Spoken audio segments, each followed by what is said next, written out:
Assalamualaikum warahmatullahi wabarakatuh. Kami akan menjelaskan tentang tugas kami dengan judul penerapan analisis diskriminan dalam memprediksi adanya kanker payudara. Di sini ada saya, Salsabila Dinari, dan ada Virus Husna. Next. Bab 1 pendahuluan.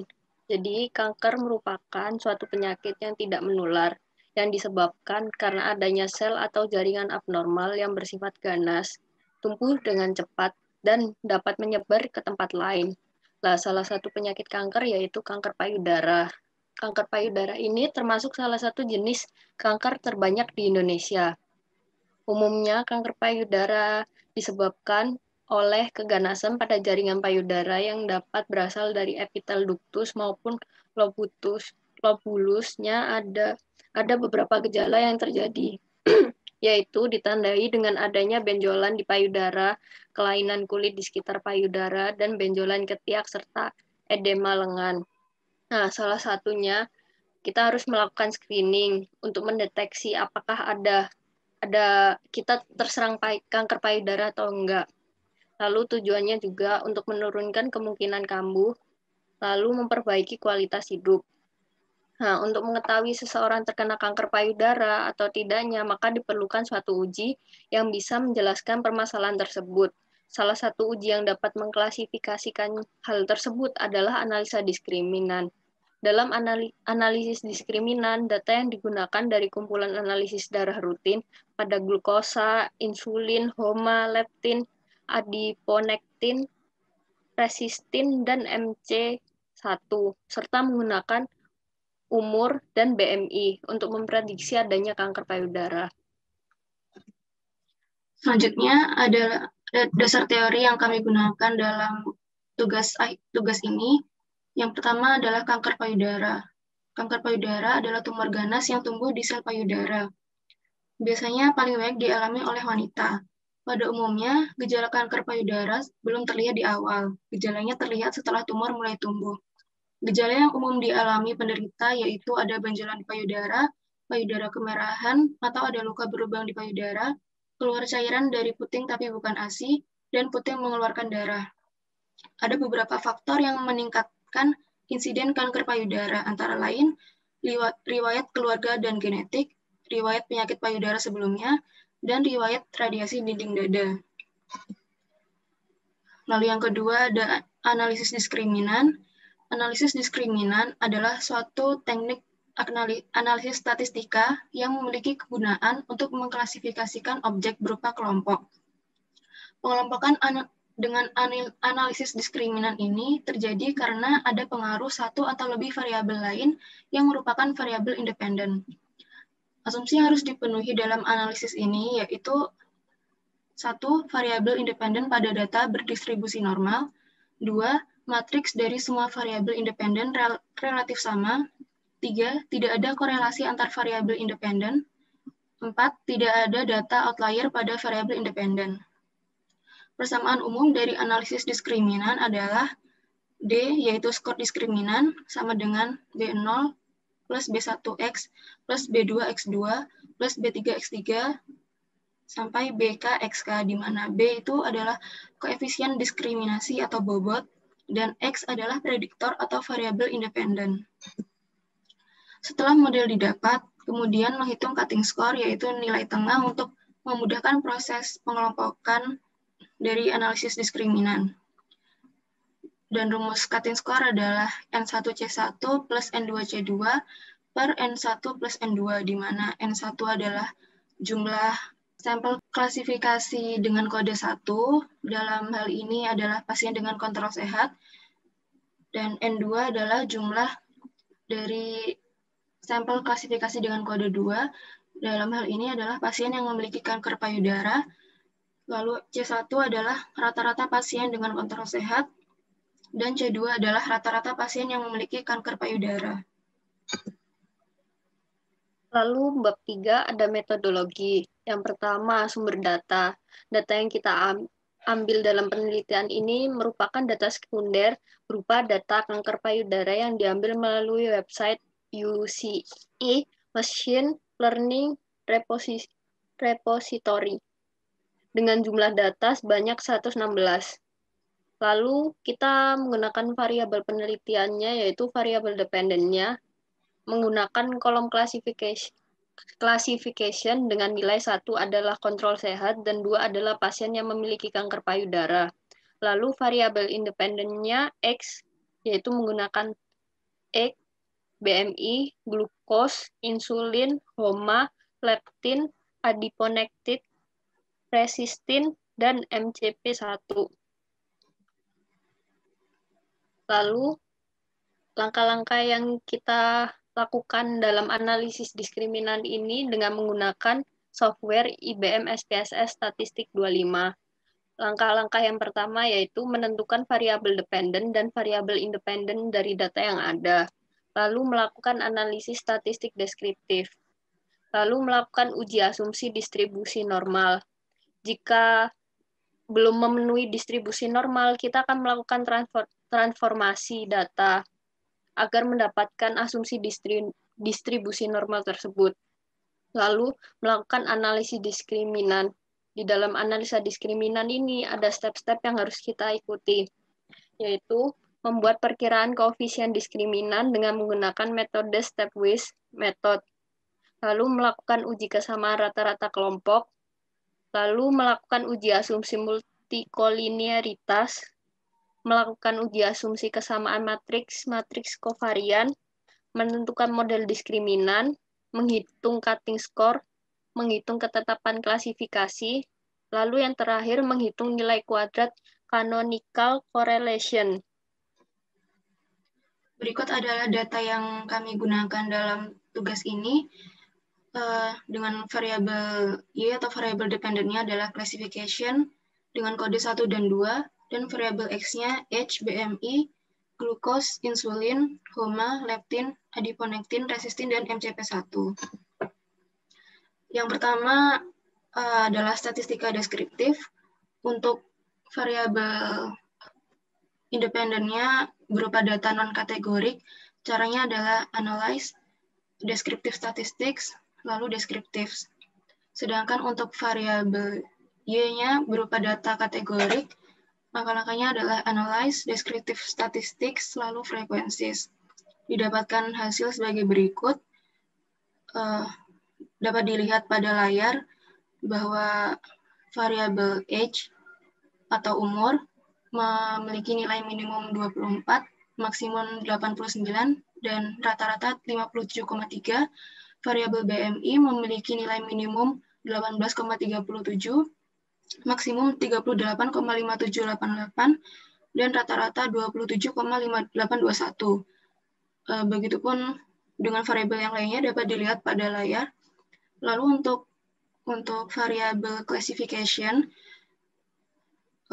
dapat dilihat bahwa jumlah pasien dengan kontrol sehat dengan kode 1 memiliki frekuensi 52 dari total data 116 atau memiliki presentasi 44,8%. Sedangkan untuk pasien dengan yang memiliki kanker payudara dengan kode 2 memiliki frekuensi 64 dari 116 data atau 55,2%. Selanjutnya ada uji normalitas. Untuk memenuhi asumsi distribusi normal, langkah-langkahnya adalah analyze, descriptive statistics, lalu explore. Dapat dilihat bahwa hampir semua variabel belum berdistribusi normal karena nilai signifikansinya kurang dari nilai alfa yang digunakan, yaitu 0,05. Nah, karena belum memenuhi asumsi distribusi normal, kami melakukan transformasi data dengan melihat histogram dari masing-masing variabel. Maka kami memutuskan untuk mentransformasi data. Yang pertama untuk BMI, leptin, adiponektin, resistin, dan MCP1, kami menggunakan transformasi logaritma 10. Kemudian untuk variabel glukos, kami melakukan transformasi inverse, dan untuk variabel insulin dan HOMA, kami menggunakan transformasi inverse square root atau inverse akar kuadrat. Nah, ini adalah hasil dari uji normalitas setelah data ditransformasi. Dapat dilihat bahwa variabel logaritma 10 BMI, inverse square root insulin, inverse square root HOMA, logaritma 10 leptin, logaritma 10 adiponektin, logaritma 10 resistin, dan logaritma 10 MCP1 sudah memenuhi asumsi distribusi normal karena nilai signifikasinya yang sudah lebih dari alfa. Sedangkan untuk variabel H dan inverse glucose, setelah kami transformasi dengan berbagai macam transformasi, ini adalah nilai signifikansi yang paling tinggi. Dan dapat dilihat dari histogramnya, juga sudah, maka kami anggap sudah memenuhi distribusi normal.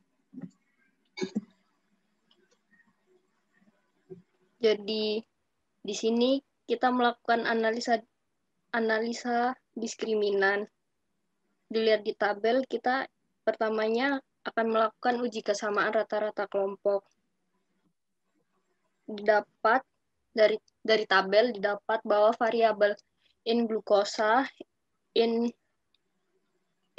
insulin, in HOMA, LG10 leptin, LG10 adiponektin, LG10 resistin, dan LG10 MCP1 nilai signifikansinya kurang dari p-value yaitu 0,5 sehingga dapat dikatakan keempat variabel tersebut memiliki perbedaan rata-rata yang signifikan pada kedua klasifikasi.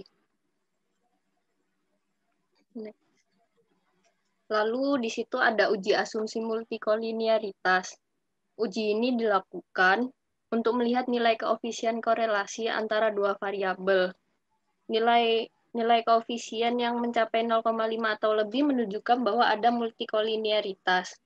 Di sini tabel di atas menunjukkan nilai koefisien korelasi antara inverse HOMA dengan inverse glukosa dan inverse HOMA dengan insulin serta LG10 leptin dengan LG10 BMI yang melebihi 0,5.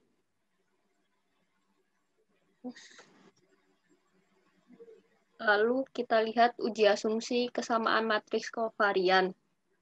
Di sini bisa kita lihat dalam tabel bahwa nilai box M-nya didapat nilai sebesar 0,078 yang berarti lebih dari p-value yaitu 0,05 sehingga terdapat kesamaan matriks-matriks kovarian. Lalu didapat model diskriminan yaitu D minus 13,091 ditambah 6,772 LG10 BMI plus 510,913 inverse glukosa dikurangi 1,929 LG10 resistin. Didapat juga nilai cutting score-nya dengan rumus N1C1 plus N2C2 per N1 plus N2.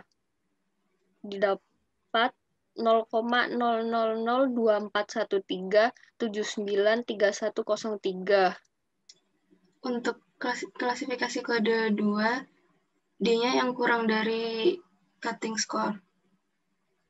Dan klasifikasi kode 1 untuk D yang lebih dari cutting score.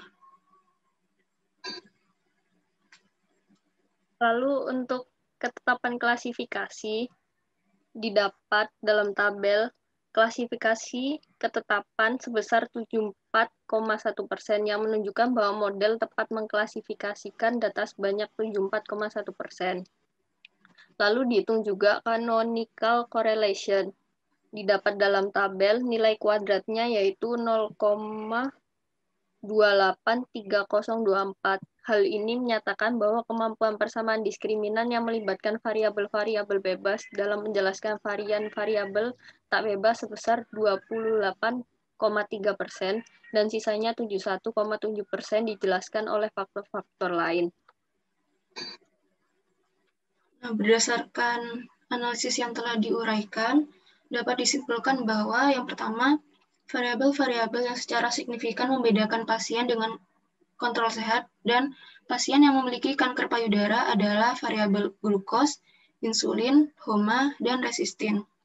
Yang kedua, variabel-variabel yang dominan membentuk fungsi diskriminan pada pengklasifikasian pasien dengan kontrol sehat dan pasien yang memiliki kanker payudara adalah variabel BMI, glukos, dan resistin dengan fungsi persamaan diskriminannya adalah D sama dengan negatif 13,091 ditambah 6,772 log 10 BMI ditambah 510,913 inverse glukos dikurangi 1,929 log 10 resistin.